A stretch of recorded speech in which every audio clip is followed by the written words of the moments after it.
bendungan ini merupakan salah satu bendungan terbesar dan tertua di Indonesia. Dibangun pada tahun 1963. Salah satu yang paling terkenal legenda tentang ikan mas raksasa. Ikan mas raksasa ini sebenarnya adalah seorang putri cantik yang bernama Dewi Sekartaji. Jadi banyak kisah-kisah mistis yang berkembang.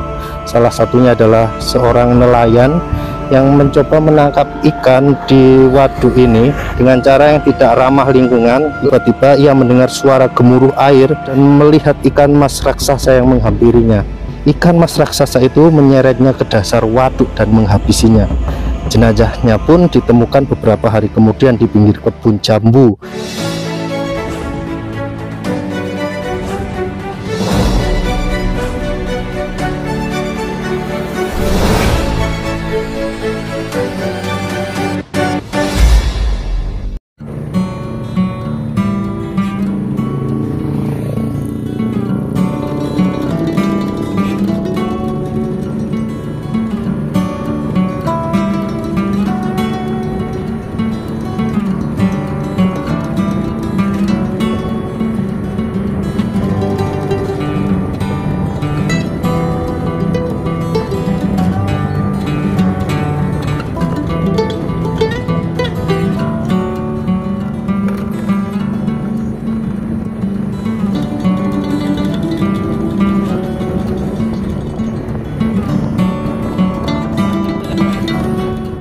Assalamualaikum warahmatullahi wabarakatuh. Salam budaya, salam sejarah, rahayu, rahayu, rahayu.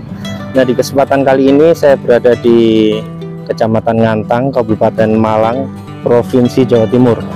Nah, di kesempatan vlog kali ini kita berkunjung ke suatu tempat yang sangat mempesona, lokasinya dan juga sangat indah sekali, teman-teman. Yang mana lokasi ini sendiri dinamakan sebagai Bendungan Selorejo. Nah, bendungan ini sendiri mempunyai kisah mistis. Selain mempunyai keindahan alam yang begitu luar biasa, juga ada mitos-mitos yang berkembang mengenai Waduk Selorejo ini. Nah, seperti apa? Coba kita tengok. Jadi lokasinya berada di sini, teman-teman. Dimana kita banyak yang tahu bendungan ini merupakan salah satu bendungan terbesar dan tertua di Indonesia yang terletak di sebuah kaki gunung Kelut, Jawa Timur. Nah, bendungan ini tidak hanya berfungsi sebagai sumber listrik ya teman-teman, tetapi juga sebagai destinasi wisata yang menawarkan pemandangan alam yang indah dan juga sejuk. Namun di balik keindahan lokasi ini sendiri dan kemegahan bendungan ini tersimpan berbagai cerita-cerita mistis yang membuatnya semakin menarik dan misterius. Salah satu yang paling terkenal tentang adanya mitos di lokasi ini yaitu legenda tentang ikan mas raksasa yang tertindik di dasar waduk. Nah, hal itu yang masih sampai saat ini berkembang ya teman-teman. Jadi ikan mas tersebut berlokasi di sebuah waduk ini. Selain itu, Bendungan Selorejo ini dibangun pada tahun 1963. Nah, coba kita menyeberangi lokasi ini. Jadi Bendungan Selorejo dibangun pada tahun 1963 dengan tujuan utama untuk mengairi lahan pertanian di sekitarnya. Nah, seperti ini teman-teman.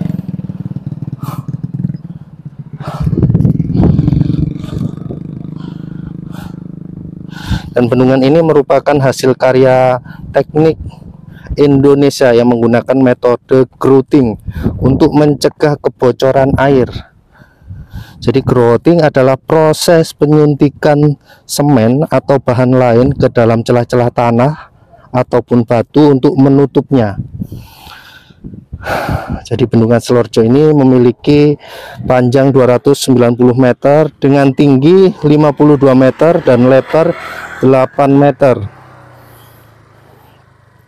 Waduknya memiliki luasan sekitar 1.200 hektar dan kapasitas 65 juta meter kubik air. Bendungan Selorjo ini menghadap Sungai Konto yang merupakan anak sungai dari Sungai Berantas ya teman-teman. Jadi bendungan ini juga dilengkapi dengan pintu air, terowongan, dan saluran pembangunan. Jadi sangat luar biasa kemegahan mahakarya Indonesia ya, yang sudah menciptakan sebuah bendungan yang sangat tua sekali. Jadi salah satu daya tarik lain yaitu adanya sebuah mitos legenda ikan mas raksasa ya, yang hidup di dasar waduk. Nah, ikan mas raksasa ini dikatakan memiliki ukuran sebesar mobil dan tubuhnya ditutupi oleh tindikan emas ya. Ikan mas raksasa ini juga dipercaya sebagai penjaga bendungan yang akan marah jika ada yang mengganggu keseimbangan alam sekitarnya. Jadi seperti itu. Menurut cerita yang beredar di masyarakat, ikan mas raksasa ini sebenarnya adalah seorang putri cantik yang bernama Dewi Sekartaji. Ia adalah putra dari Raja Kediri yang jatuh cinta dengan seorang pangeran dari kerajaan Singasari ya. Namun cinta mereka ditentang oleh ayah sang pangeran yang ingin menikahkannya dengan putri dari kerajaan Majapahit. Suatu hari Dewi Sekartaji terkejut melihat bendungan yang dibangun di dekat tempat tinggalnya. Ia merasa kesal dengan bendungan itu mengganggu aliran sungai yang terjadi di sumber airnya. Lalu ia pun berubah menjadi ikan mas raksasa dan berusaha menghancurkan bendungan itu ya. Namun ia gagal dan terperangkap di dalam waduk. Sejak itu ia menjadi penjaga bendungan dan sering muncul di permukaan air untuk menunjukkan kemarahannya. Jadi banyak kisah-kisah mistis yang berkembang. Salah satunya adalah seorang nelayan yang mencoba menangkap ikan di waduk ini dengan cara yang tidak ramah lingkungan. Lalu ia menggunakan alat bor atau bahan kimia untuk membunuh ikan-ikan di dalam waduk. Tiba-tiba ia mendengar suara gemuruh air yang meluap-luap dan melihat ikan mas raksasa yang menghampirinya. Seketika ia pun kaget dan ketakutan teman-teman, melarikan diri, tetapi terlambat. Ikan mas raksasa itu menyeretnya ke dasar waduk dan menghabisinya. Jenazahnya pun ditemukan beberapa hari kemudian di pinggir kebun jambu yang berada di seberang waduk. Meskipun banyak yang meragukan kebenaran legenda ini teman-teman, namun ada juga yang percaya dan menghormati ikan mas raksasa ini. Mereka meyakini bahwa ikan mas raksasa itu adalah simbol dari kekuatan alam yang harus dijaga dan dilestarikan.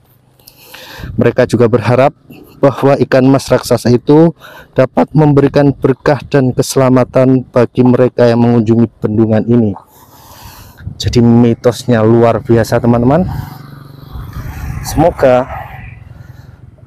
cerita-cerita tersebut dapat menjadi sebuah pelajaran bahwa pentingnya menjaga lingkungan dan tidak merusaknya.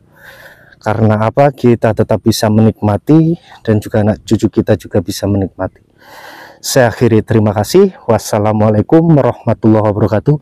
Salam budaya, salam sejarah, rahayu, rahayu, rahayu.